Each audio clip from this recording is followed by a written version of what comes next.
Hey guys, Toolman Tim here. Welcome back to the workshop where we create community, find freedom, promote preparedness, and share success. Back with another episode of the Workshop Podcast. Tonight is April 10th, 2022, and this is episode 94. Tonight, our guest is going to be Nate LaMaster. You probably know him from the Two Chicks Homestead podcast. Him and his wife Erin run that. He's also crazy about ham radio and emergency comms, and that's what we're going to talk about tonight. I'm sure we'll be all over the place chatting about a whole bunch of it, but real quick, like always, we'll get our announcements out of the way. Just two tonight. First off, you guys hear me harp and harp and harp on the Telegram group, but it's because that is an incredible community. I think we had like 6 or 7 new members join just last night from the show, and I logged in this morning and there was 168 missed messages. It was just a great conversation all around. It's building up and it's a great community. So if you're interested, check that out. Hit the link. It's in the description below. Come by and just chat. We're looking at starting a book club as well. So we'll talk about that later on down the road. But the first is going to be the Going Home series, what we've been talking about quite a bit lately. Number 2, the Canadian Coffee Company is officially open for business. The website is up. You know, it's not 100% perfect yet, but you can buy coffee, at least for my Canadian listeners at the moment. There isn't American shipping options yet, but we'll see where that ends up. But you'll see the link in pinned comment in the chat. It's canadiancoffeecompany.ca. I can't believe we were able to get that URL, but we did. So check it out. And if you want a way to support the workshop and get your caffeine fix, check it out.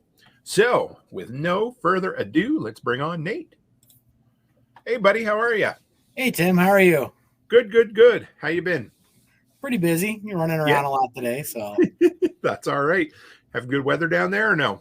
Yeah, it was about 50 degrees out, a little windy, 20, 30 mile an hour winds, but. You guys have wind there all the time, don't you? Yep, we get a lot of wind coming across these fields. That's all right. Yeah, and so we brought you on tonight. First off, tell me, who are you? Like, I'm sure most people know you from the Telegram group. They probably know you from your podcast, but tell me about who you and Erin are, what you do, what you're into, that kind of stuff. Yep, no problem. Erin and I have been married for going on, let's see, it's 2022, so it'll be 12 years while we're down at the LFTN workshop. It'll be our 12-year anniversary down there. We have 2 girls, 8, going to be 9 here soon, and 5. Okay. We live on a half acre. We have chickens, rabbits, a little bit of hydroponic system going on, freeze dryer, do a bunch of canning. So it's fun stuff. And of course the radios. Yes, absolutely. Yeah, you guys are big into the rabbits, aren't you? Yep. So we're actually go ahead. We were actually out in the backyard today going, how can we get 3 more does and 1 more buck here to double the size of the rabbitry? So, how is your, I know we've talked about this before, but how's your property? Like, you're kind of are you a bit in urban or are you completely out in the country or? Yep. We are urban. We got neighbors like 40 feet next door to us. Okay. We back up to a 400-foot cornfield or Nice. 400-acre cornfield.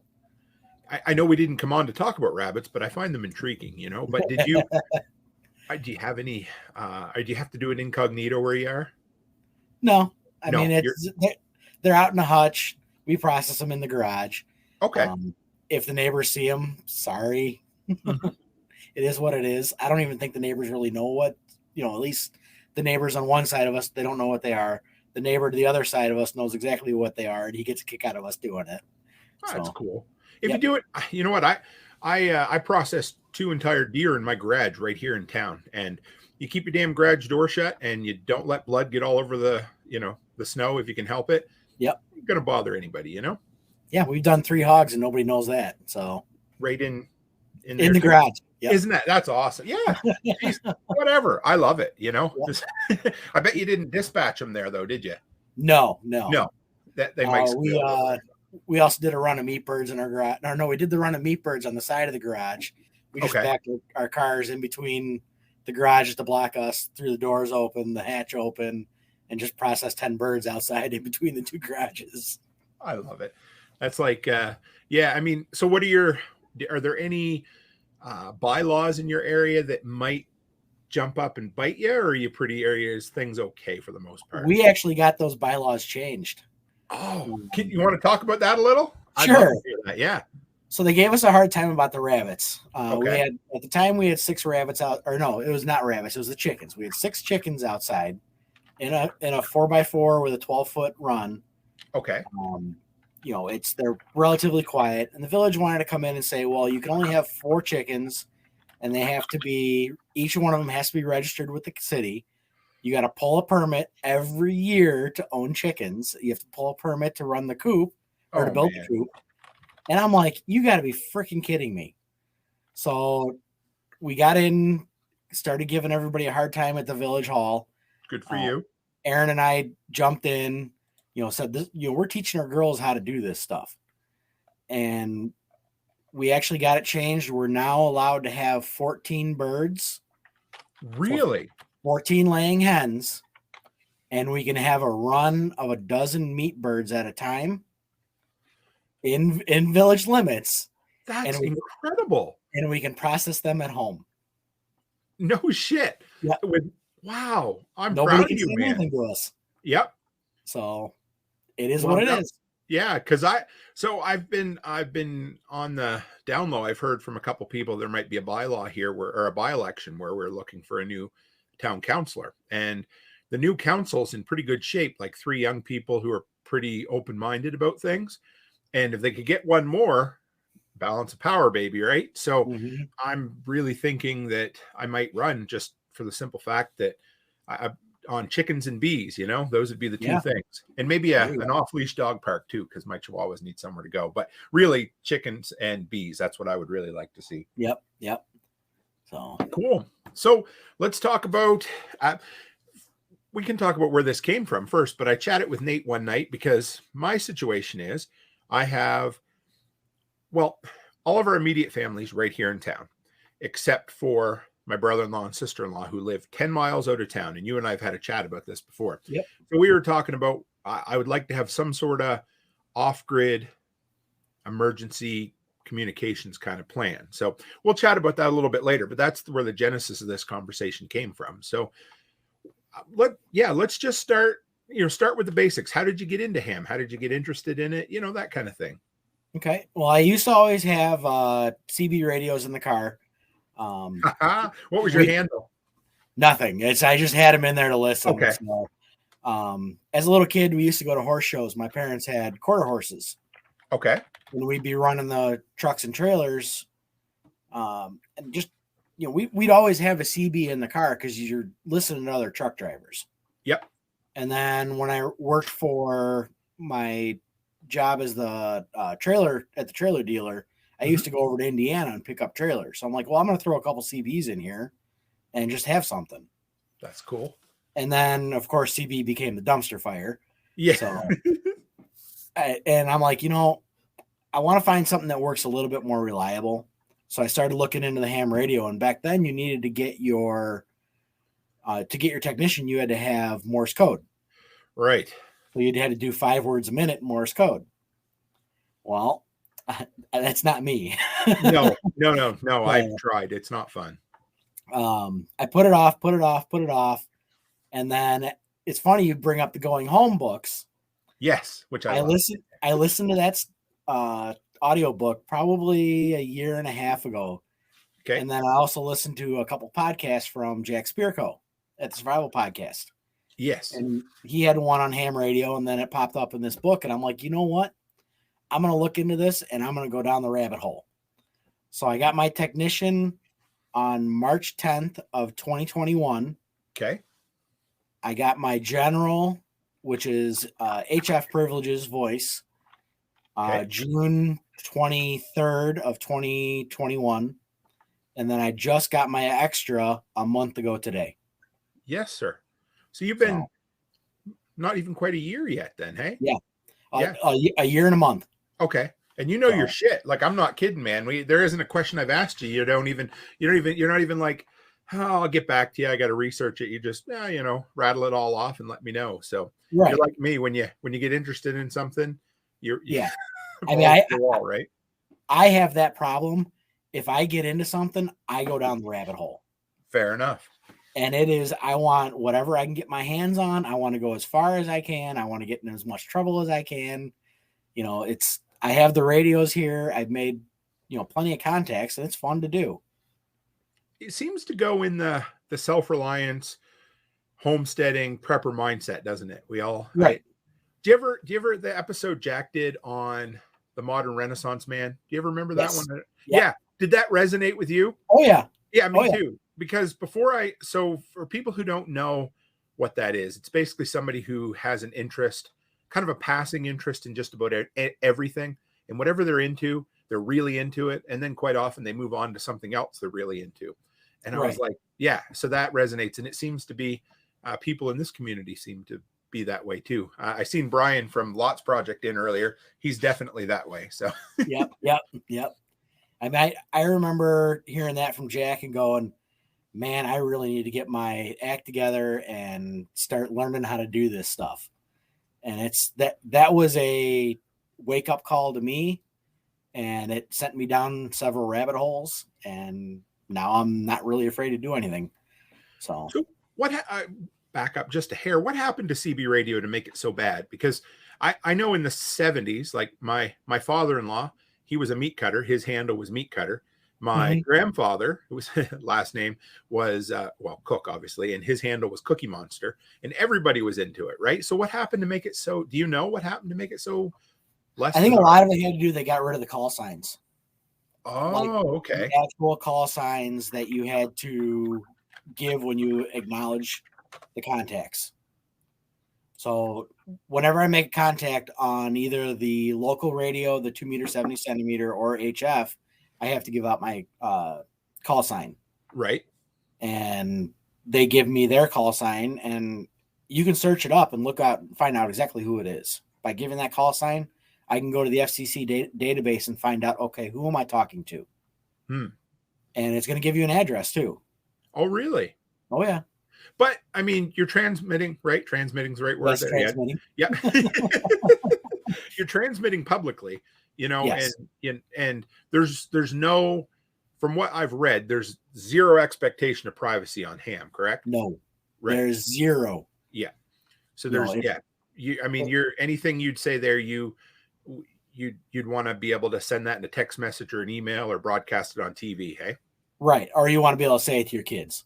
Right. Oh, right. Yeah. It's basically G rated too, right? Or maybe PG rated. Yeah. Which is fair. I mean, I get that. So absolutely. I mean, we usually have the radios going in our car. My wife got her technician March 10th last month.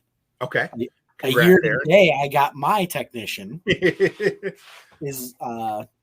She got hers, which is kind of funny. It worked out that way. But yeah, we have the radios in the car, and the kids are always in her car. So reality is, if you're swearing up a storm on there and you give your call sign, well, I'm going to send you a nice little letter in the mail that says, please knock it off. There are kids listening to the radio. That's cool. And if you do it again, I'm going to send it again saying, please knock it off. There's kids listening. And the third one, I'm going to send to the FCC and let the FCC tell you that. Fair enough. So that's cool. And there's a lot of self-policing that goes on in ham, isn't there? Yes. And that's exactly how it goes. If you mess up, somebody's going to tell you. If you keep continually doing it, they're going to show up at your door and tell you to knock it off. And if you don't listen at that point, they're going to go to the FCC and tell you, and the FCC is going to come tell you to knock it off. I appreciate that. Deal with it amongst yourselves first if you can, or, hopefully exactly as far as it needs to go. Right. Exactly. So you talked about like driving and listening in the car and that kind of thing. And I remember as a kid, my Uncle Fred, he's still around. He always used to have a scanner, a police scanner or whatever in his kitchen. I thought it was interesting, but and I grew up listening to talk radio, but I just love having radio chatter in the background, whatever it happens to be, radio noise. Right. Yeah. So how do you, if you just want to listen, you just want to be a fly on the wall and listen, how do you start with that? Fly on the wall really depends on what you want to listen to. If you want to listen to like your local PD stuff, a lot of them are starting to go digital encrypted. Right. That's difficult or impossible. It's impossible unless you have the encryption keys. Okay. On my 2-meter rig, I can listen to the fire department in our area and the police department up in so the next major town over dispatches our police department. And I can listen to that because it's like a county-wide dispatch. And they have gone digital, but they have a simulcast on the regular FM the FM frequencies. Is that like a 2-as-1 kind of thing for them, like a backup for emergency? Okay. Yeah. Huh. They have that system up and running, but they're still on the digital system. Okay. I just got to bring this up. I don't know. Said I think Jeff's Cooper list of stuff one should teach their children is a good start. Absolutely. You know that? Somebody can fill me in. It just seemed like a good point I need to bring up, but I'm not familiar with Jeff Cooper. Yeah, if I remember, it was 14 things how to or what you need to teach your kid to grow up. I don't remember all 14 of them, but I remember that that list. At least hearing about that list. Well, we'll get it. At least it's on the audio, so if anybody's interested, they can look it up. But that's cool. Thanks, Martinson family. Yeah, thank you. So what do you, if you want to just listen? I mean, and we'll say you just want to, because if I'm not incorrect here, you can legally listen to ham radio. You just can't transmit without a license, right? Correct. You can listen. You can get your standard. You can get a standard like a Bearcat or Uniden scanner, and just put in the 2-meter frequencies. It's 144 to 148 megahertz. Okay. Is your 2-meter ham band, and then your 70 centimeter is 430 to 450, I think. Okay. If I remember. But yeah, you can get those scanners, no problem. They also have apps on your phone that you can listen to. Mm-hmm. Pull those up, or people have web SDRs. What's that? It's like it's a website you can log into. One of them is in Utah. Okay. And it's the Northern Utah web-based software designed radio. You can log into that, and it will give you can listen to HF, and you can listen to local comms around Utah on that SDR. Okay. But HF has the antenna pointing and covering pretty much the eastern half from Utah all the way out to Maine. They have the antenna pointing, and you can hear contacts in between there. Really? Yep. Oh, so now, okay, it's fun to drive around and listen and whatever, but what if you wanted to be like, what if your plan was to be able to listen to ham frequencies in kind of a grid down or a shit hit the fan kind of scenario? Well, I would tell you, go get one of these. Okay. That's a Baofeng, is it? Or yep, Baofeng UV5R. Okay. I will tell you, do not click that button unless you have your license.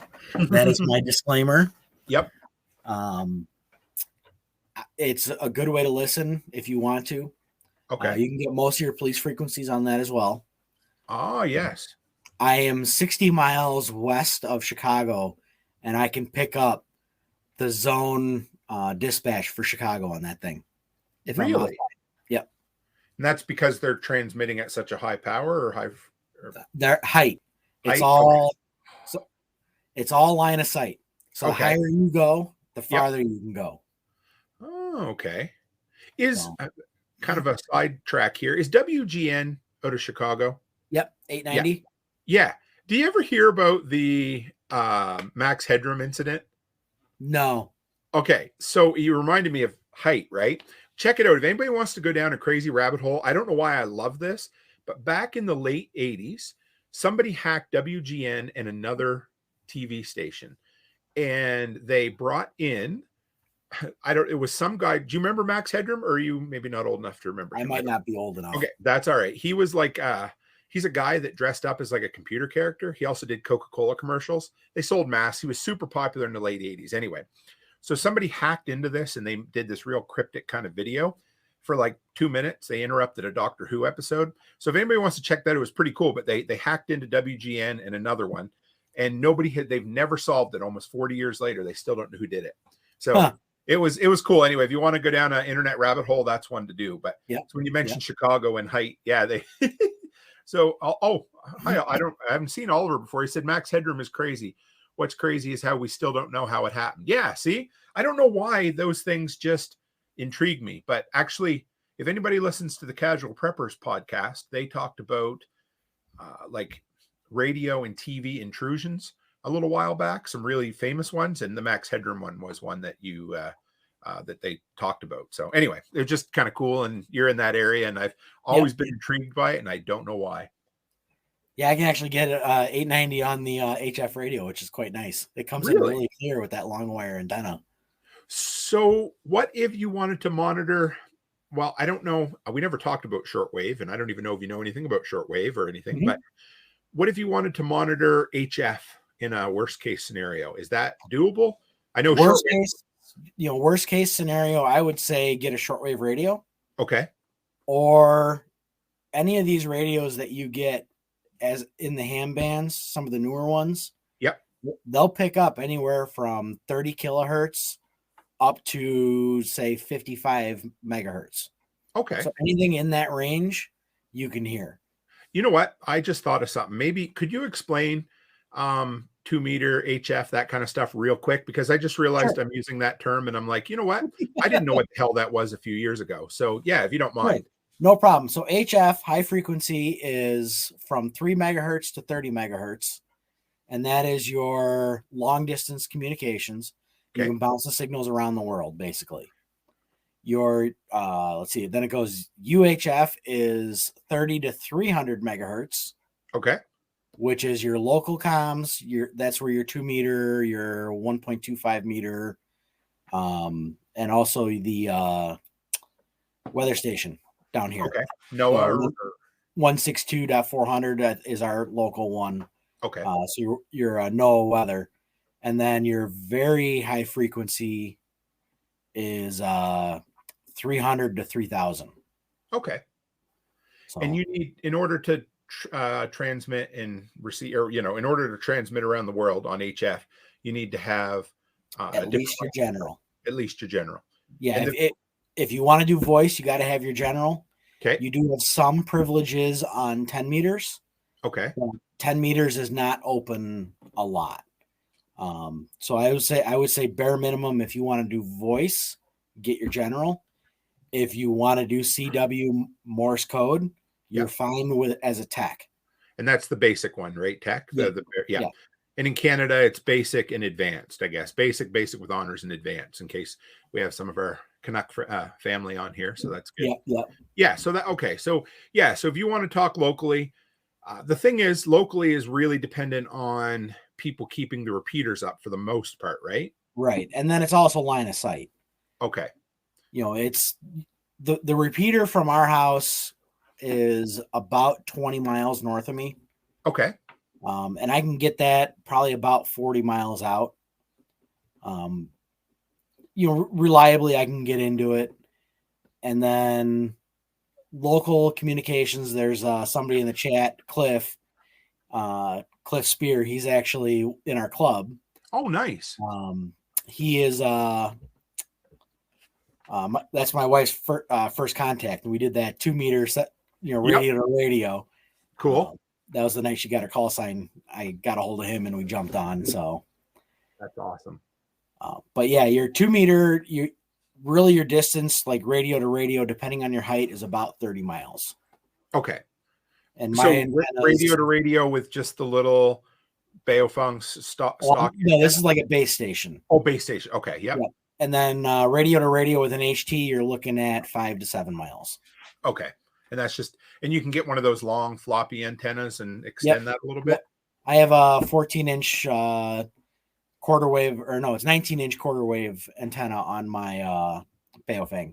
Okay. And that's from Signal Stick. And how much further of a range would you get with that, do you think? Maybe another mile or two. Okay. So not a hell of a lot. I mean, it really depends on what your terrain and your area is. Like if you're in wide open fields, you're able to get, say, 15 miles, 20 miles to a repeater with a handheld. Yeah. If you're flat, wide open, and no trees. But if you're, like trees here, I got a bunch of trees in our area, a bunch of houses in the way. So I actually use a handheld 2-meter Yagi, which Okay. is it's like a flashlight antenna. Okay. It's an arrow basically. So Okay. I point it at the repeater, and with my 5 watts, I can get into the repeater with it. Oh, cool. I built one out of a tape measure one time. I think it was a Yep, tape that's the measure one I have. Yagi. Yeah, okay. But I wasn't, I followed the instructions on non-soldering because I wasn't a solderer at the time. So it wasn't bad. It worked. But yeah. What about those little magnetic ones that can go on your car?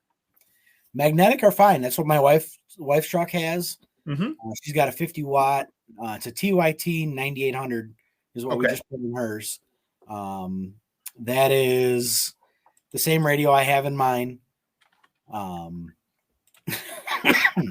Hi, Aaron. The message just came in. So now we Yeah. have to be good, right? No, I'm just Yeah, kidding. exactly. I've gotten into about 20, 25 miles into the repeater with that. Okay. Um, Because that'll hook on to a Baofeng, won't it? If you get the right adapter. Yep. Yeah, I was pretty sure I had done that before, but I tinkered a few years ago and never really got any further. Just got like I told you, I don't think I mentioned I got my basic anyway to start with. But right. But yeah, if you're running in the car, I would say at least a 50 watt mobile. Okay. That's bare minimum. You should have a handheld and a 50 watt mobile.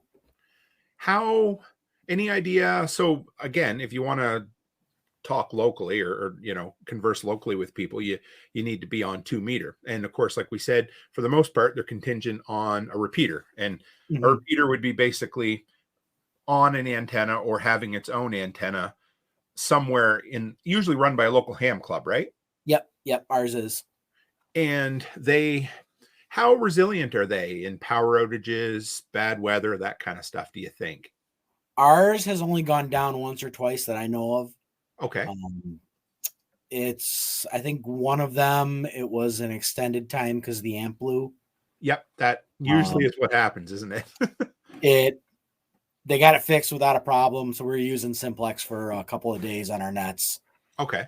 And then I would say it's probably got if people are transmitting on, I'd say it's probably got a 6 to 7 hour time. I don't know exactly. Okay. Once power drops out, it comes up, it tells us that the power dropped on it, and it'll just go on battery power until it runs out. Okay. That's cool. Yeah. And at least give you time to make other arrangements, right? And that kind of thing. Yeah. It'll get somebody over there and take a look at it. So go ahead. Our repeater guys are super cool. They're, one of them's retired. One of them is still working, but they're definitely on top of the ball. Nice. Yeah. In my area, I think I told you, but the nearest ham club's an hour and a half away, and the guys are awesome, but they're all in their 80s and 90s. So and to get down to fix the repeater if anything happens, it can take a few weeks or a couple of months sometimes, and it just gets tricky. But I haven't been active in it too much. But so another thing that people always say when we're doing, when you're into prepping and stuff, they're like, you know what? I'm just going to buy a radio. I don't need a license. Screw the government. And of course, I understand that sentiment, but I ain't going to get a license. I'm just going to transmit if the shit hits the fan. Why would you tell somebody they probably should get licensed, or it's a good idea, or why would you push them in that direction? Well, my first thing that comes to mind is if you're going to just jump on and transmit, where are you going to find the other person? Yes, where? I mean, do you know what frequencies to go look on? Do you know how the radio works? Can you, in a grid down situation, throw an antenna up in the air and get it to work? And then know what frequency to be on, what's the national calling frequencies? I can tell you what 2 meters is, 146.520. So what you're saying is practice is important. Yes. Yes. Yeah. I mean, that's yeah. In reality, unless if you don't have your license and you key up a radio and the person on the other end answers you and says, "Why are you transmitting?" and you just say, "I'm here to transmit," they're going to not talk to you. Oh, sure. That's now, just one exception in my you can transmit if it's an emergency, right? Yes. Okay. But you can transmit under any emergency. You can use any frequency you want that'll get the job done. But your phone better be smashed to pieces, Right. not working, and that is your last ditch effort. You have to expend all other options before you Yes. can. Yeah. Okay. Yep. Yeah. Because I would think in this day and age, as much as we love to think ham is, going to be like people say, it's great for an emergencies. And yes, it would be for like complete grid down situations. But with the advent of the cell phone, almost everybody has a cell phone or has Yep. access to a cell phone, so Yep. using it as, just hey, it's an emergency, a little harder to probably justify at this point. Absolutely. And then you don't want to step on the guys that are actually doing emergency response. Right. If you have somebody show up like Katrina, well, there's guys that showed up with HF radios and 2-meter radios, and we're organizing all the first responders to come in. That's so cool. They were using 80 meters to get 400 miles out to coordinate with relief efforts coming in. Well, if you're using HF on 80 meters and you're blocking them out, well, you're just slowing people down to get help to you. Maybe causing other people to be further injured or worse, right? Right. Man, so oh, go ahead. Yeah. I haven't heard of it happening, but it's just, be nice about it. And there needs to be protocols, right? I mean, that's why they have those protocols there, is so that, 99.999% of the time they don't matter. But when they do matter, they really matter, right? Mm-hmm. Yep. So I made a contact up to Canada. I think I was talking to you the other night. Yep. And I gave the guy didn't get my full call sign. Okay. And he kept coming back with one letter off. And he's like, I can't find you in the book. I can't find you in the book. And I'm like, well, it's, this one, it's not that one. It's like, but I'm hearing Papa, not November. It's like, okay, well, okay, here's my call sign. So that's how is he mishearing Papa over November? How is that? I have no idea. So was it Quebec you said, or was it New Brunswick? I can't remember what you said. It was, where was that? It was a VE3, I think. Okay. I can't. Maybe it was Quebec. I think it was. And if that's the case, yeah, it was Quebec. Okay. And like I said, if that's the case, there could have been a language barrier there slightly. Who knows?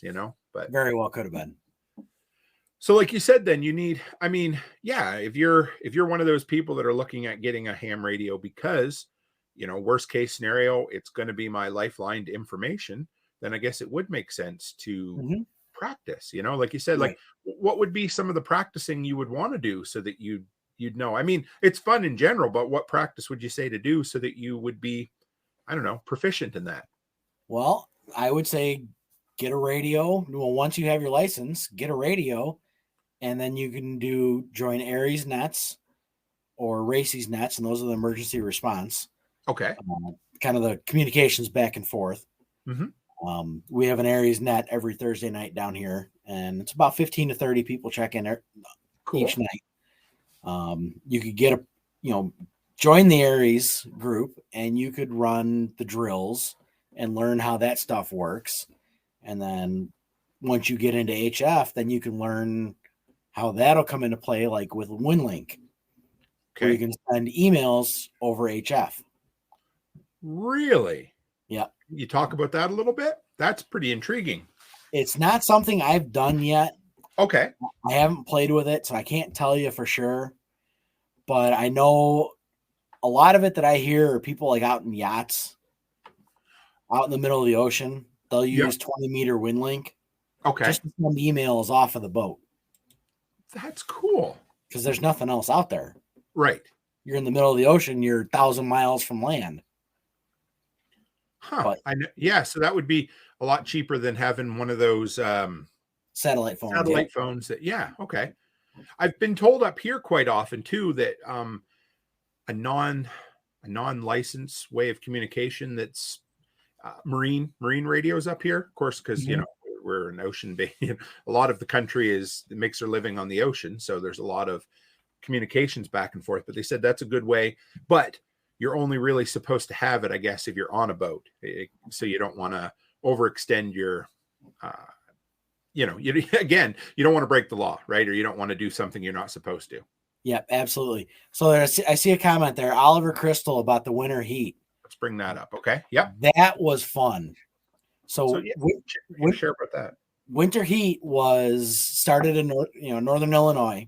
Okay. In Illinois, and you had to go through and make as many contacts as you could in a day, simplex contacts. Okay. So that's radio to radio. You could not use repeaters. Really? And some of these guys, I was averaging about 30 miles on mine. I could get down about 30 miles south of me was the farthest I could go. Okay. But some of these guys were pulling 200, 250 miles out of their simplex contacts. And that would be with a base station, I assume? Yeah, base station with a tall antenna. Wow. And were you able to go mobile and drive around, or were you supposed to stay? You could, yeah. Okay. You would just have to update your location as you went. But yeah, it was definitely worth getting involved in that and having fun. Okay. I'd have to go back and look at my points. I think I had maybe 2,000 points. So depending on how far out you got more points for it. Was that the idea? That was just making your contacts. You got 10 points per contact. So I made about 200 contacts in a month. And wow. And was that in a month or a day? Yeah, a month. Okay, a month. Cool. Yeah. Cliff said it was a great way to test the limits. My long haul was 160 miles on 2 meters with 50 watts. Yep. We got Scott. Do you know Scott DeSantis? Yep. He's another local ham. Nice. Thanks for coming, guys. This is great. I love seeing new names in the live stream. Said any contest or operating event is a great test of equipment and skills. And Absolutely. It's probably pretty low key too. Is it? Like the guys aren't, if you're new, okay, let's back up because we're going to talk about where to start, right? But I've always heard that, hams, of course, they like to go on fox hunts and catch guys. Mm-hmm. But I also hear that pretty much any ham that you talk to, for the most part, is pretty willing to help too. Is that right? Yep. Yeah. I'll do anything I'll help you any way you can to get your license. See, isn't that great? If you come to me and say, I want to get my ham radio license, okay, let's get started. Cool. Here's a whole bunch of videos you can watch. We're going to have summer field day coming up here pretty soon. We're actually hosting it at our house. Oh, okay. We're going to have a whole bunch of people from the club show up, and we're going to set up the radios, and it's all going to be outside, battery backup, and we're going to go to town on summer field day. So what's a field day? So that is summer field day is when you bring out the HF and the UHF and the VHF, and you set up all the antennas outside, and it's a 24-hour contest, and you want to make as many contacts as you can in 24 hours. All battery? All battery, or you can use mains power. You can use generators if you want, but you get more points if you use battery and solar and generator instead of mains power. I think, I love that. That's a big portion of the appeal of ham, is just the DIY and do it yourself kind of nature of it. Yep. So how do you power something mobily and still make it light enough that it is mobile? So all your basic radios are 12 volts. Okay. So they actually run off 13.8 volts is your general average, voltage for your radios. I have 2 deep cycle batteries below my desk that are 79 amp hour sealed lead acids. And then I have a 300 watt solar panel it's a fold up solar panel that I can put up outside. Okay. And I can run these radios 24 hours a day and not have a problem. Really? Yeah. So you'll get more power in through that 300 watt solar panel than you could kick out. And what would you be, I don't know, transmitting at? What would the power be? I could probably run the 100 watt radio at a full 100 watts if I wanted to. Wow. Okay. And then the 2 meter, 70 centimeter is a 50 watt and a 35 watt. Okay. Depending on what band you're on. And that's just with 2. I mean, that's still heavy. You wouldn't want to go hiking with 2 sealed lead acid batteries, but you could definitely grab them, throw them in a car and go if you needed to. Oh yeah. Or you can throw them in a wagon. Right. One of those yard wagons and just pull it wherever you're going. I suppose, yeah. That Yeah. And then leave the solar panel out and get your juice while you're going. And Exactly. And then the other thing you can look at is LifePo 4s, lithium iron phosphate batteries, real lightweight. They give you the full charge. They go a little bit longer than the sealed lead acids. I would like to upgrade these at some point, but you got to come up with the money for that. And that's the money. Yeah. And it's that way with all off-grid, any power storage. The bottleneck really is still the cost and somewhat the weight, but the cost of storage, power storage. Oh yeah. It's just, I built a solar battery bank this year, just a small one. Right. I got 4 batteries in there. And that was, that was 2/3 to 3/4 of the cost was the batteries. Right. Absolutely. I mean, the system that I have set up here, the only amount of money I have into it is the solar panel itself. Everything else I was able to salvage. Really? Batteries out of scrap heap, and then pulled the inverter that I have down here out of the garbage. And that actually saved our butt 2 weeks ago when our power went out and I had to finish up cooking dinner in the crock pot. So you're able to run it right off your ham radio battery backup system, hey? Yep, absolutely. Right off the inverter that I got under here in the batteries. So how did you, anybody who follows me, they know I love to scrounge stuff. So how did you come up with batteries that are good enough to use that you didn't have to pay for? They needed to be upgraded. So once they were not good enough for the person to use them, we just grabbed them. So, okay. And then the inverter was actually trashed. Okay. But it's, I know what doesn't work on it and I just don't use that. So. Right on. That works. I bought an 800 watt inverter at a yard sale a few years ago. It was new in the box. They didn't know what they had. And I think I might maybe paid $50 for it. There you go. It was a good one, right? It's a nice one, but there's ways to do it on the cheap. Oh yeah. I mean, foldable solar panels, you're looking at about $1 a watt. Actually, that's not bad. Not horrible. No. Yeah. When you got 300 watts, $300, but that's a foldable solar panel. That's right. You've got the full, power capacity, but a hell of a lot lighter and really mobile. Yeah. I mean, I think that solar panel, it's on the heavier side. I have it here behind me. It's 17 pounds, I think. Well, that's still lighter than, it's got to be lighter than just one of my 100 watt glass panels I have up on the roof of my storage container. Yeah, very well could be. Yeah. So that's really not that bad for 300 watt input, or, 300 watt power in total. Yeah, I think it's 43 inches wide by 96 inches, somewhere in that range. Okay. So about a sheet of plywood then, is it? Yeah, pretty much. That's all folded out. Yeah. Okay. And then folded up, it'd be a third that size. Quarter. It's 4. Yeah, 4 panels. Wow. So you're talking at that point 2 feet by 4 feet then. Yep. Oh, nice.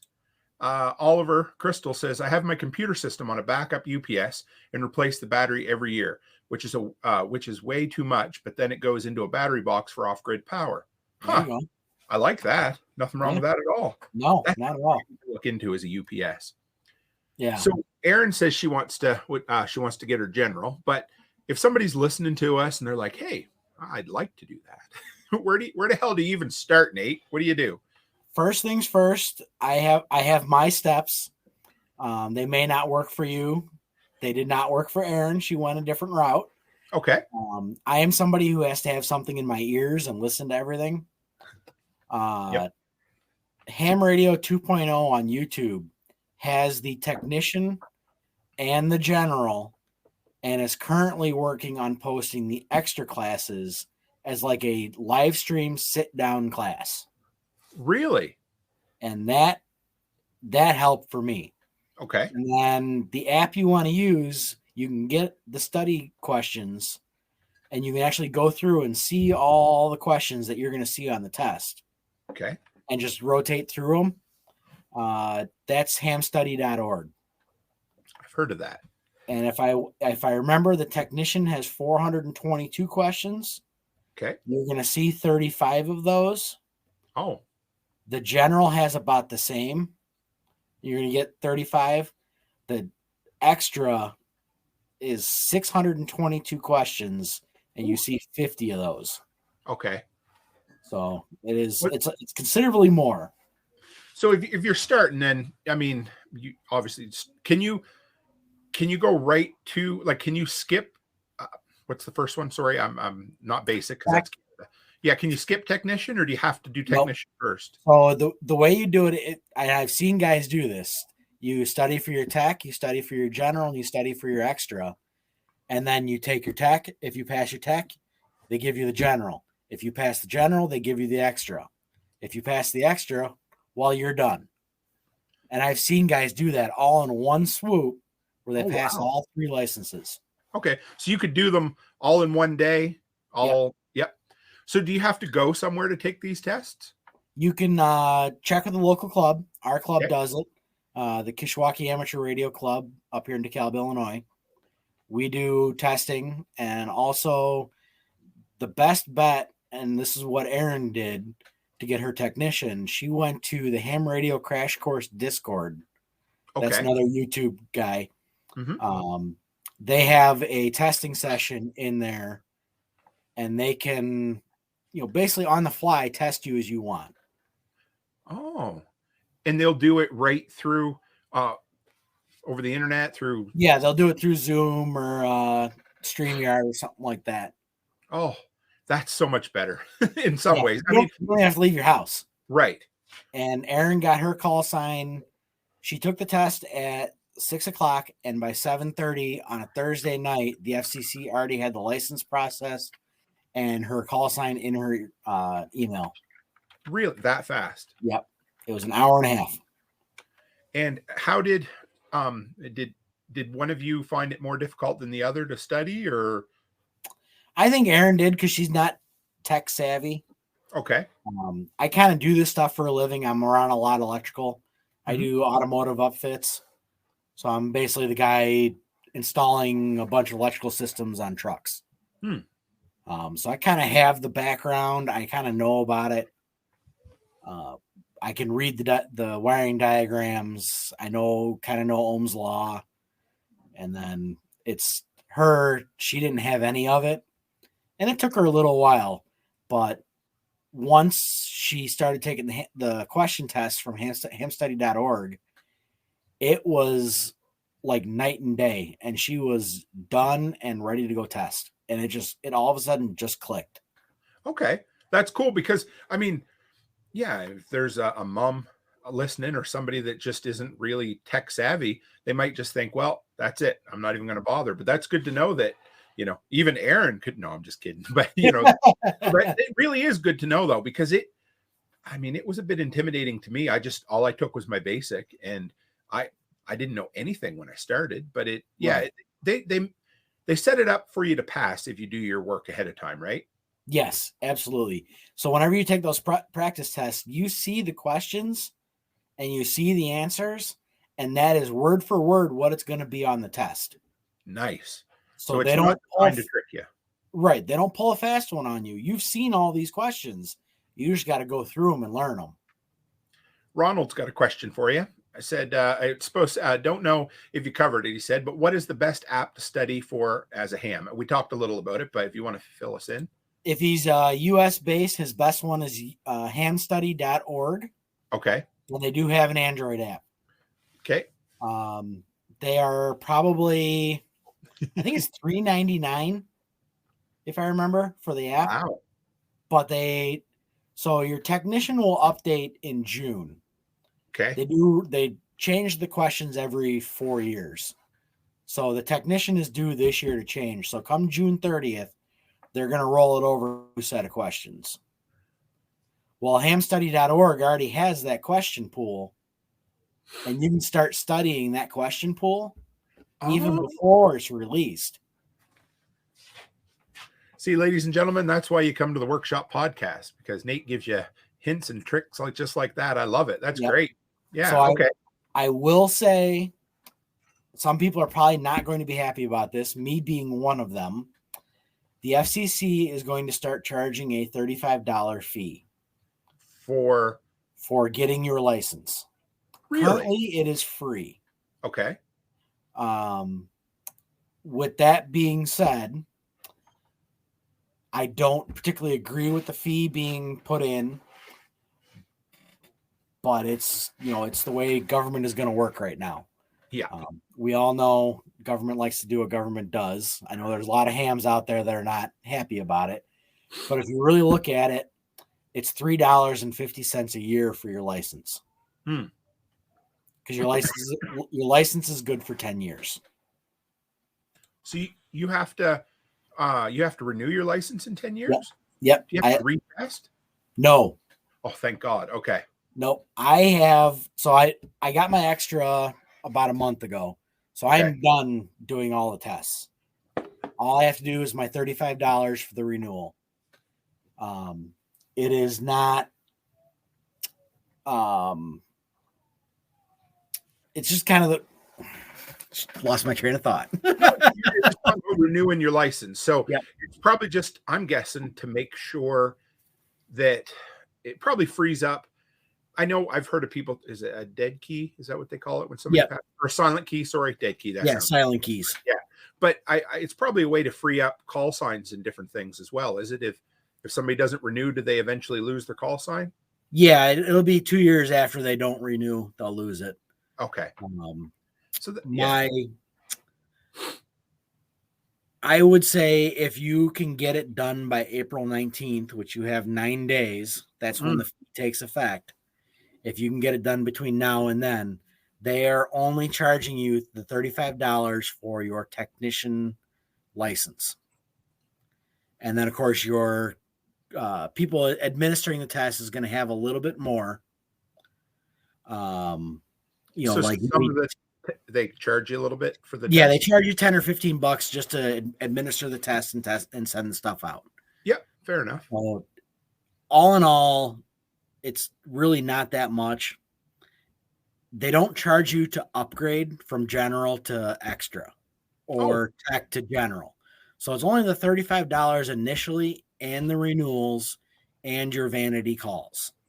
If you want to, right. So what's a vanity call?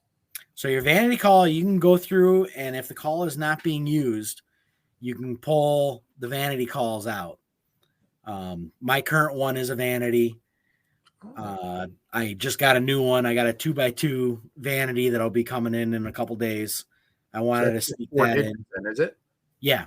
So it'll be two letters, a number, 2 letters. Okay.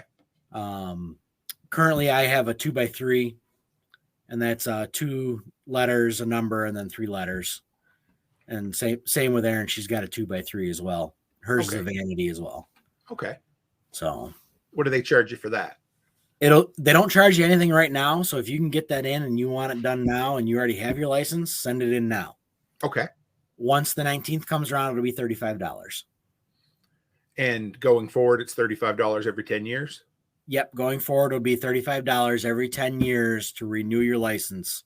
But if you want to upgrade your license from tech to general or general to extra, they will not charge you the $35. Okay. So if you're like, because again, that's another thing that I've heard people say quite a bit, but the expense of it, like if I want to get started, like what kind of gear can I get started with? I mean, if I just want to talk locally, and then if I want to talk around the world, and again, it's like talking about how do I get into guns, right? I mean, you can buy a single shot 410, or you can buy the most tripped out AR-15 you can find, right? So, where do you start, and how much does it cost? Well, I'll start off with it depends. Yep, we know that answer, don't we? Reality, you're probably low side. I would say you could probably get into it for about $1,500, and that would cover both radios, HF and UHF and VHF for a base station. If you want to get into a car, you're probably looking at about $250 to $500 to set up a car. Okay. With your antenna and your radio. The handhelds can go anywhere from $25 to $900. So if you wanted to just get, like, the very first, of course, would be, I guess would it be Baofeng or Baofeng? Yeah. Yeah. Are they still available? Yeah, you can still get them. Okay. They are frequency locked to the ham bands. You can no longer unlock them. That was 2 years ago. You used to be able to do that, buy them and put them on GMRS, but they stopped doing that. Okay. So they're $25, and that's what I have here. That's this one. This is actually Aaron's handheld. And then I have the other one back here. This is the daughter's. Yep. This is GMRS. Okay. Only then. What's GMRS? General Radio Mobile Service, I think, is what it is. You can get the GMRS without taking a test. The good thing about that is now with the fee going in, they're actually dropping the fee for GMRS. Oh, really? Okay. So currently it is, as of today, it is $70 for GMRS, and they're dropping it down to $35. Okay. And that now GMRS, was that a lifetime or is that also 10 That's years? 10 years as well. Okay. And GMRS, that's like walkie-talkie kind of type thing, right? Yeah, walkie-talkie or mobiles. You can get up to 50 watts on them. Right. Oh, in the US. Yeah, in the US. But We've talked about this. The GMRS down here will cover your immediate family. So if you guys wanted to go out and buy a bunch of GMRS licenses or a bunch of GMRS radios, if you had a brother or a sister and parents living in a house, you go out buy 4 radios. Well, you go buy a GMRS license, you're done. Oh, okay. Your whole family is covered under that license. And they're good for like camping, road trips, that kind of stuff? Yeah. I mean, it's really 3 to 5 miles. Okay. I would say. I mean, I could probably get across town and that'd be about it. There we go. I guess Cliff answered that. Joe wanted to know if that dropped on the 19th. That's the GMRS, right? Yeah, okay. The GMRS drops on the 19th and the ham goes up on the 19th. And you have to have, what is that, a license or a certificate or something like that 35? What do they call that you need to get in order to use the GMRS? The GMRS is licensed and they do give you a call sign. Oh, it's okay. 4 letters and 3 numbers. But there's no test involved, you said? No test. Okay. It is literally you go pay the FCC, you're done. Okay. And then it's, that would be, like you said, on the road or like in close kind of communication for family and that kind of thing? Yeah, absolutely. Off-roaders would use it. Trail rides, you can get a 50-watt mobile in your car with GMRS. So 50 watt. So if you had a 50-watt mobile and then somebody had a handheld, you could get a few miles out of that, couldn't you? Oh, yeah. Yeah. And it really depends on height. Oh, right. Again, height is might. Yeah. Okay. Yeah. But 50-watt mobiles, there's a guy that usually he and I run back and forth parallel to each other, and we're about maybe 10 miles apart from each other, and we can easily back and forth in our cars on Simplex. With 2 mobile base stations? Yeah. Sorry. Yeah. The 2 mobiles, and we'll turn the power down just to make it. How tall of a antenna do you have on your vehicle?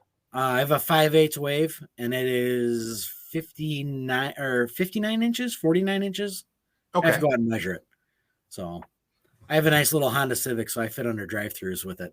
I was just going to ask you about that. Is that if you hit like a low-hanging bridge, is that a problem while you're driving, or? It will be, yeah. I mean, it's the antenna. So like with Erin, she has an F-150. So what I'll do with hers, because she still wants to get hers in the garage. Yep. Well, her truck clears the header of the garage by like 4 inches. Okay. And then I can't put a repeater, the repeater's kicking up. You can't put an antenna on top because you rip the antenna off the truck. Right. And then what I'm going to do is I'm going to get a stake pocket mount for her pickup, pull the cover out for the stake pocket, drop that in there, and then it's a fold over antenna. Oh. So it'll fold across the bed of her truck, and then she can get in and out of the garage. And then when she backs out of the garage, she can just flip the antenna up and be done with it.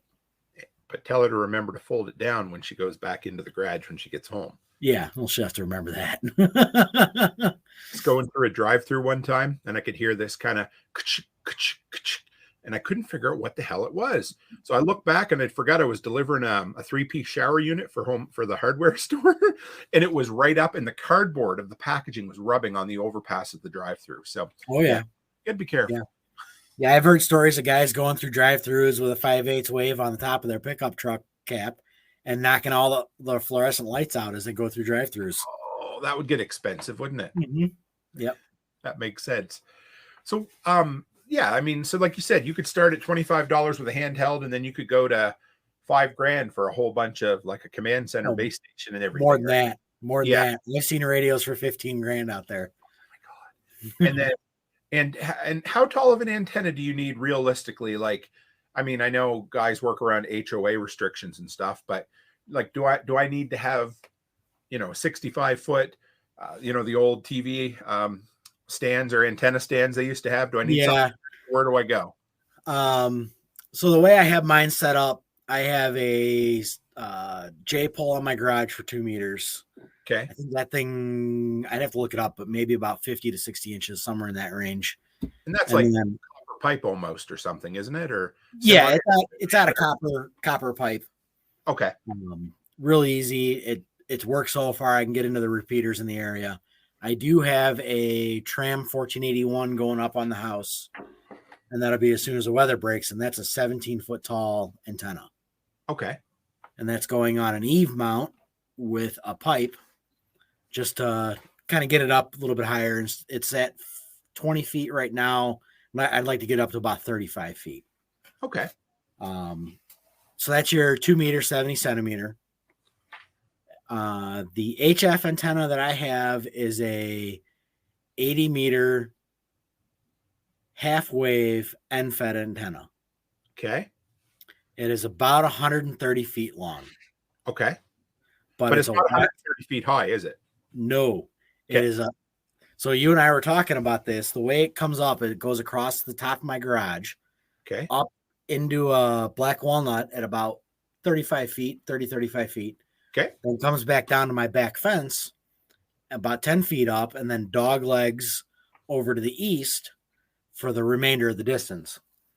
And that's just so I could take it up, because I really bought too big of an antenna for this property where I wanted to put it. Yep. But I'm going to make do. But that'll do 80 meter, 40 meter, everything. Or will it 160? It'll do 160 down through 6. Okay. So you're all set then. Yeah, that covers every single frequency I have on the radio. The antenna tuner that I have, it's the matching device for the antenna, because it doesn't really tune the antenna. So we'll get that out of the way.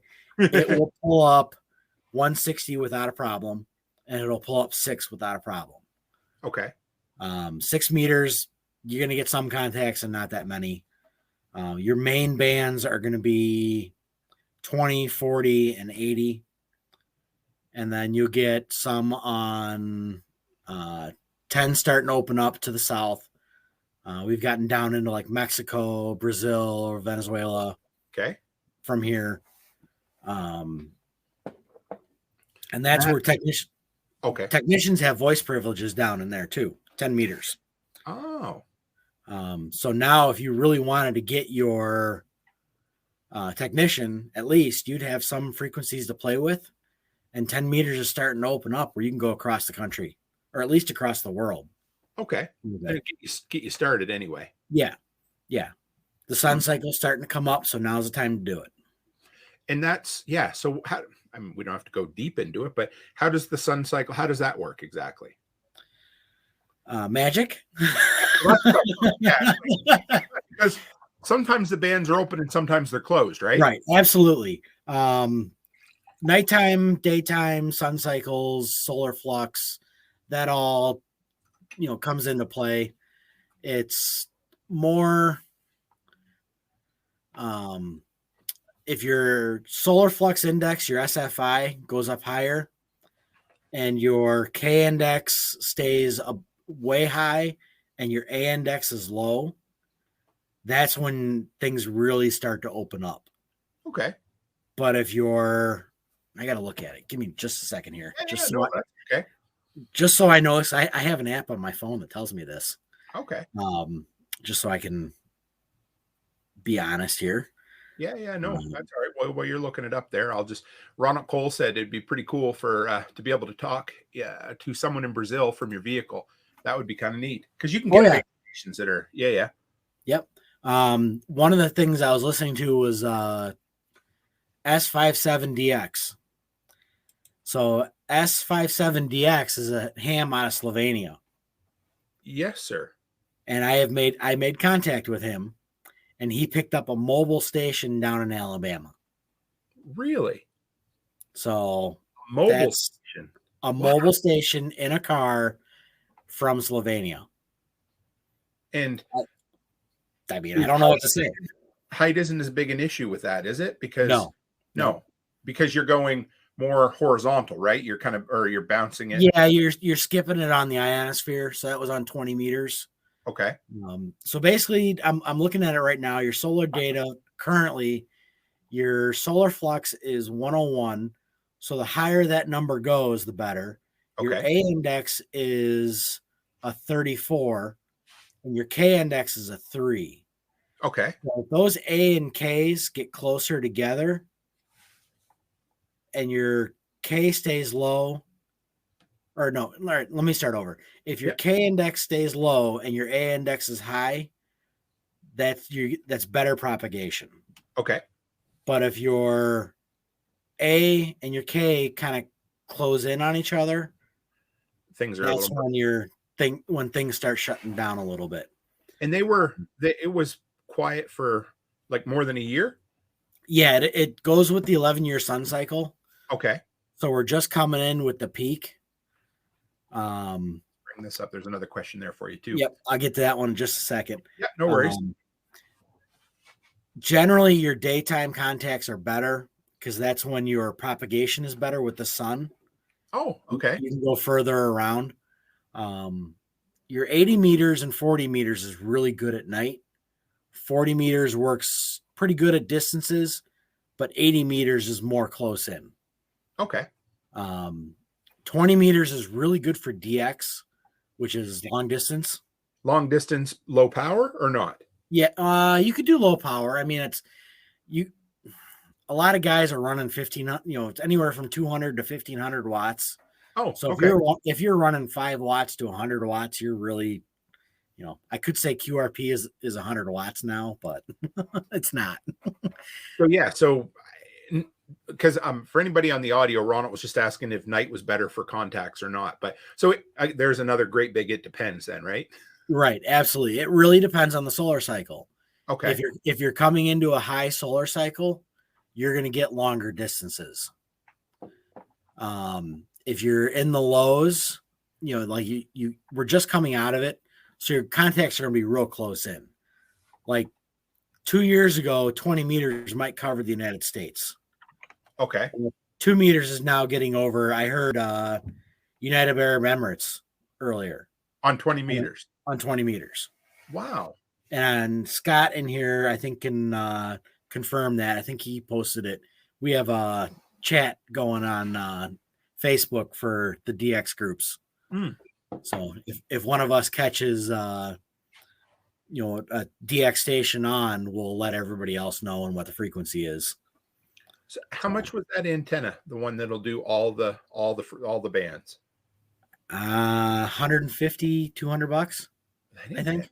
Okay. No. What? And then the radio that I have for HF, brand new, was $649. Did you buy it brand new or did you bought it brand new? Yep. Okay.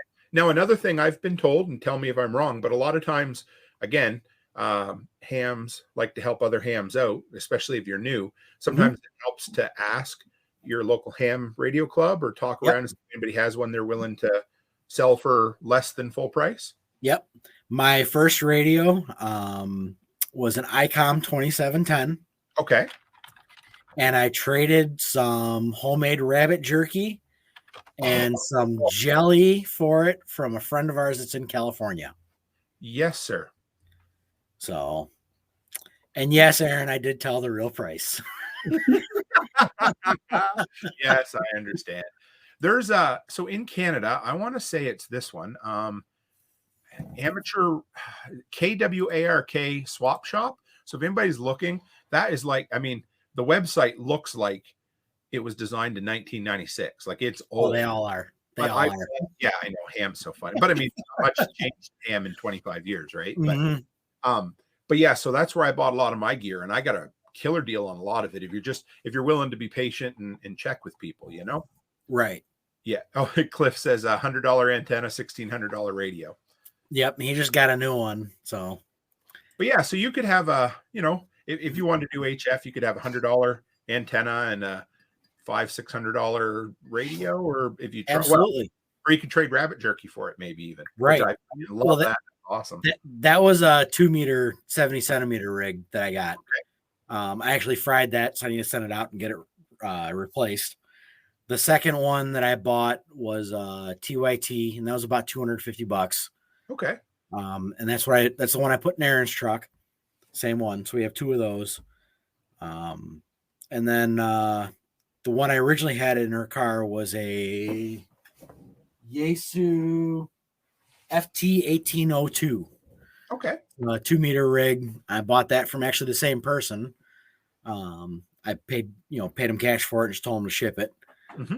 So I think I paid $60 or $70 for that.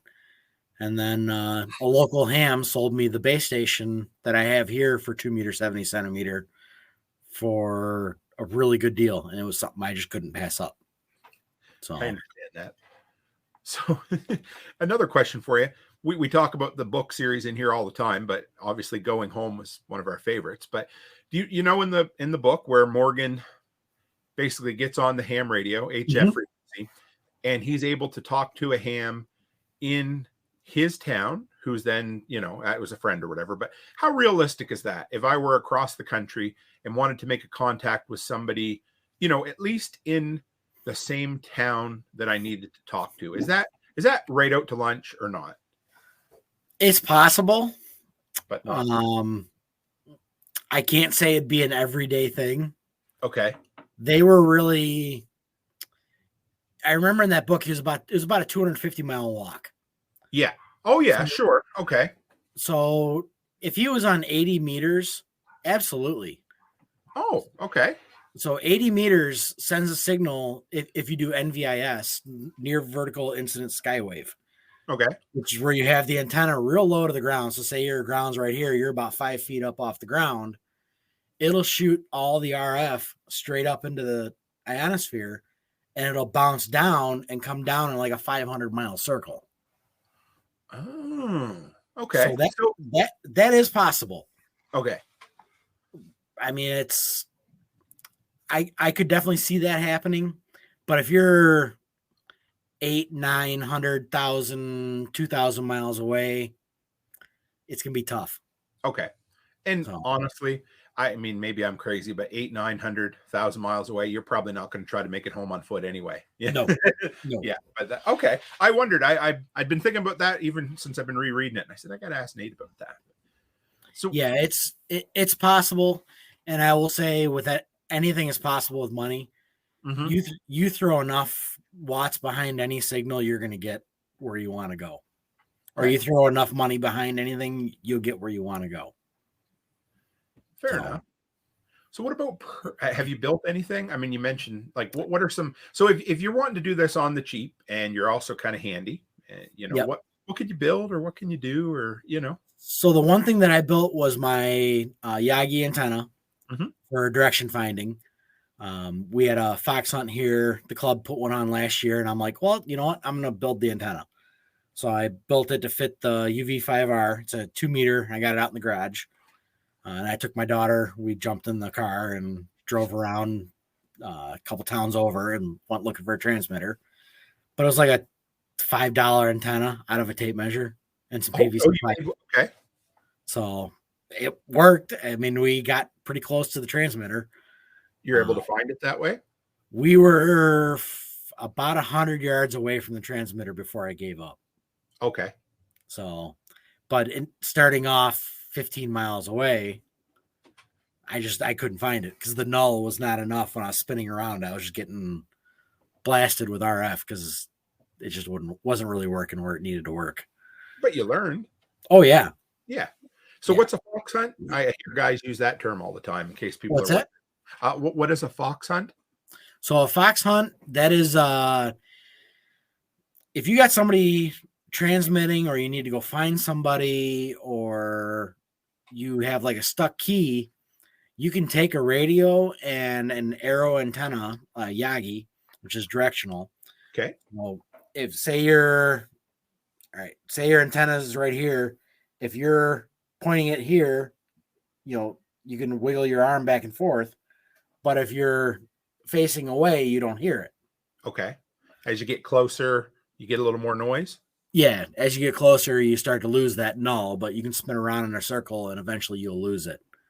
Kind of like a metal detector. Yeah, absolutely. Okay. And you can do it several miles out. And a lot of guys will use that for somebody who has like a key stuck to their on their radio and it's like jammed in between the seat and it's setting the repeater off. And they don't know it. Right. Or you're actually causing problems. You can actually DF somebody using the web SDRs. What's DF mean? Direction find. Okay. Yep. You can pull up the QE SDRs and you can type in 4 of them together and you can actually triangulate their location. Oh, okay. And it'll give you like a 20 mile range, give or take, maybe 100, it's between 20 and 100 miles. Because hams will mess you up, eh? I mean, you piss them off and they'll go after you. Yeah, I mean, we'll send you a letter and then we'll send letters to the FCC. So, have you looked at any of those build your own radio kits at all? I would love to do it, but I don't trust my soldering skills. I'm the same way. That's why I use shark bites when I'm fixing plumbing because I'm not, or PEX. Yeah. I don't love soldering, period. But so that would be a skill if other would want to learn is how to solder. Yes. If you're going to do that. Absolutely. I would love to build a radio. I'd love to build an amplifier. I built a couple antennas. If you're doing stuff like that, why not? If your soldering skills are on point, go for it. The one thing I did solder up, I can't really see it. I have a power station here that has all Anderson power poles. So my the power supply has a wire coming out that goes into that. Okay. All my radios plug into that distribution port. I soldered that all up because I didn't want to spend double the price to go buy it from a store when I could buy the pieces and make it myself. Have you made your own cables at all? Not yet. Okay. So, but I've done it for work. I put ends on for work because we do some radio work at the shop, and I got all the crimpers and stuff there. Okay. For the smaller cables. What about, and then we'll circle back around kind of to the prepper end of things, but when we talked about this a little bit, but what about off-grid options? You talked about solar, but what are your thoughts about keeping these kind of things running long-term during a long-term power outage or anything like that? Well, I mean, long-term power outage, your best bet's going to be batteries and a solar panel. Right. Or you go a generator. Okay. But you have to be careful with the generator because if you plug them into a generator, you get radio frequency interference, RFI. Is that a problem? Is that a problem in vehicles too? Yep. Yeah. My wife's truck has a little bit of has a tiny bit of alternator whine on her signal. Okay. Like I can barely hear it. I think I've actually fixed it with the new radio because I don't hear it nearly as much. But on our old one, I could hear it just very slightly there. But if you take the HF radio and I plug that thing into my inverter that's underneath the desk, no, yep, that ain't gonna work. It totally wipes the entire signal out. Really? Oh yeah. So if you plug it direct into the inverter we're talking about, the one you got in your base or your command center there, your yep. office. So yep. Why is that? What is it that does that? It's cheap and there's no shielding to it. Okay. You're gonna run into that.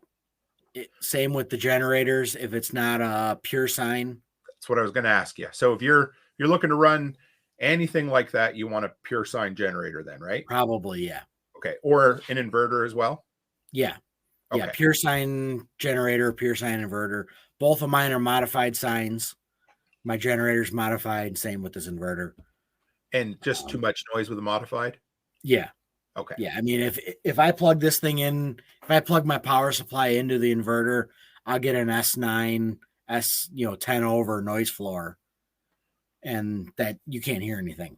That's the way S9, that's the way your signal strength, yeah. Okay. And that's bad, right?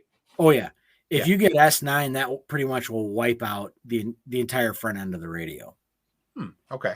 So basically, no, it's useless at that point. Yeah, you can't hear it. So right now, I actually have mine running. It's running about an S5, S6 on the HF rig. And when Erin goes out of town, she's going on vacation next week to go out and visit the parents. I'm going to shut the power down in the entire house and go figure out what's making all that noise. Oh, okay. I do those type of projects when Becky's not around either. Yeah. Yeah. It's easier that way, isn't it? Exactly. So I'll just walk over to the panel, flip the main breaker, put the radios on battery, and then turn circuits on as I go and see what throws everything for a loop. That's cool. Okay. I think it could be my daughter's touch lamp up in her room, but I'm not 100% sure. Yeah, those aren't real. They're not super common anymore, are they? No, she's got a cheap one up there, but I don't want to make her get rid of it because it is a Star Wars touch lamp, so I got to give her some credit. Oh, she's got good taste then. Good for her. Yes, she does. Well, geez, we've been an hour and 20. This is great. Anytime we chat, it always runs forever anyway. I love it. But oh yeah, maybe we'll have to do I don't know, what about a follow-up down the road on non-ham options? Like we could talk more about GMRS and FMS. Is that the other one? FRS. FRS. Well, FRS is just real quick on that one. That's your blister packs at Walmart. Some of them are in the GMRS. Those are really good for your block. Okay, like at a campground or something. I mean, not even. I mean, you're talking like across the block. Okay. So they're a half a watt. Don't believe that stuff where you get 39 miles out of this radio. Yeah.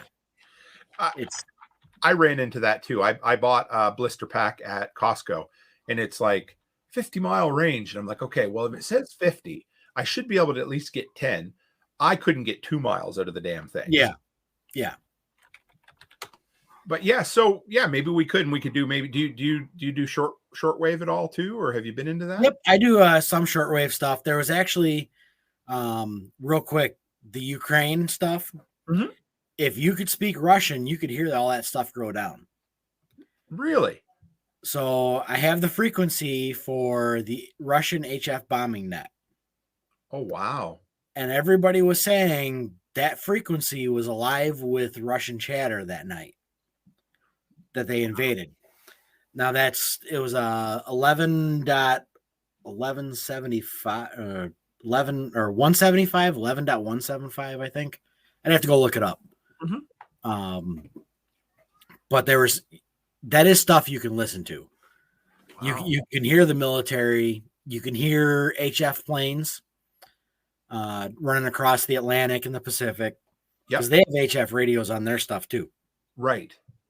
So you can hear their chatter back and forth. I remember Steve Harris talked years ago when he was on the Sorrow podcast about aviation radios or something like that for real.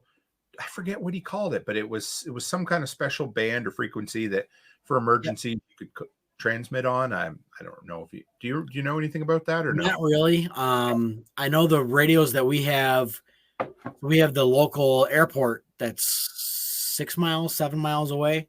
Okay. We have their ground frequency and their air frequency, their tower frequency programmed into our radios. Oh, cool. They'll hear AM. So what we'll do is I used to take my daughter and we'd run down there and go sit in the parking lot and I'd roll the windows down and we'd just sit into the air traffic control talking to the planes flying overhead. Really? He loved it. Well, sure. Who wouldn't? I love that stuff. Yeah. I mean, it's simple stuff. So I haven't told Erin that's in her radio yet, but it is. I have to show her. That's all right. Well, this is probably good a spot as any to finish up for tonight. But if you're up for it, a month or two down the road, maybe we'll do a follow-up. I think that'd be a lot of fun. Cool. So where can people find you, Nate? You're here. You need plug everything. Tell us where we can find you, because all right. So everybody can find us at twochickshomestead.com. That's our main website.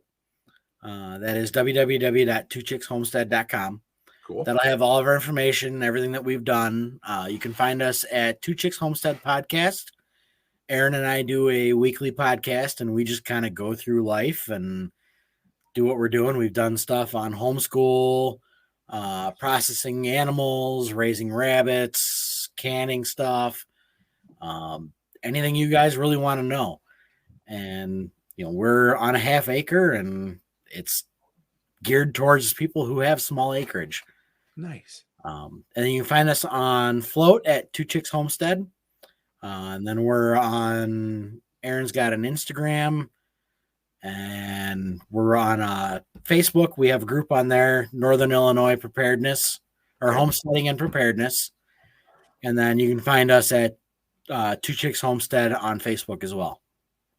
And I've got all those links in both the podcast description and the YouTube description, so people can grab them there. Because awesome, show you guys some love and get you some more podcast subscribers. Oh, Aaron said TikTok. Oh, yeah. Does that mean it's bedtime? Is that what she's saying? No. Right. What's that No, I'm just kidding. Yeah. She posts some funny TikToks. Yeah, she good ones on there. Was it a egg sandwich or grilled cheese? I can't remember what she had. One that blew up, didn't it? Yeah, there's a grilled cheese on how she makes a grilled cheese. Yeah, she just drops the butter in the pan and then swirls the sandwiches around. And then the other one is anybody that knows us, we raise rabbits. She's got a rabbit fall off video on there as well. Oh, okay. So if you've ever heard that term, what a rabbit fall off is, you can go find that. Well, they can look you up on TikTok and find it that exactly. way. So cool. All right, Nate. Well, thank you, man. This was awesome. Well, again, by the way, we're going to meet up in 3 weeks in real life. I know. Yeah. I should see if I can bring these radios with. That'd be fun. Cool. Yeah.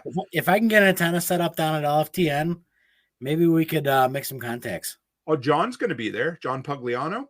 And there you go. I think I'm sure he has a mobile rig with him for sure. So, and he's set up at different events and done that. So awesome. Yeah, cool. All right. Well, yeah, because Becky always says, it's time to meet our imaginary internet friends in real life. So that'll be good. All right, Tim. Well, thanks for having me on. No, thanks, man. If you want to hang in the background for just a second, I'll close up and be right back. Absolutely. Cool. Thanks, Nate. Yep. Well, guys, that was incredible. I say this, I always love interview shows are always my favorite because we always have cool people on who know way more shit than I do, and we get to dig into it, and it's a lot of fun. But I mean, like I said, but thanks to Nate and Aaron too. If you guys make sure you show them some workshop love, go over and check out their podcast and subscribe to them because they're great. They're just getting it up and going. I think maybe at a dozen episodes now. I might be wrong about that, but get over there, support them. Check out all their links in the description below, guys. That's great. And so what's coming up this week? This is the last week of live podcast for 2 weeks because I'm going to be on the road traveling around. But so Tuesday evening, Fireside Freedom. I don't believe I will be on there, but there'll be some fellow fire starters. Hawkins, Amy, and Brian, they're going to talk about protecting your garden. And Wednesday, we got to say this too, is the final episode of Unloose the Goose. That'll be 3:00 Mountain Time. So you guys check that out. That's been an incredible podcast for 2 years, and they're sunsetting that now. So we're getting to the end of it. Got a lot of good friends who do that. So check them out. And Thursday night will be the next live stream here, 7 p.m. Mountain.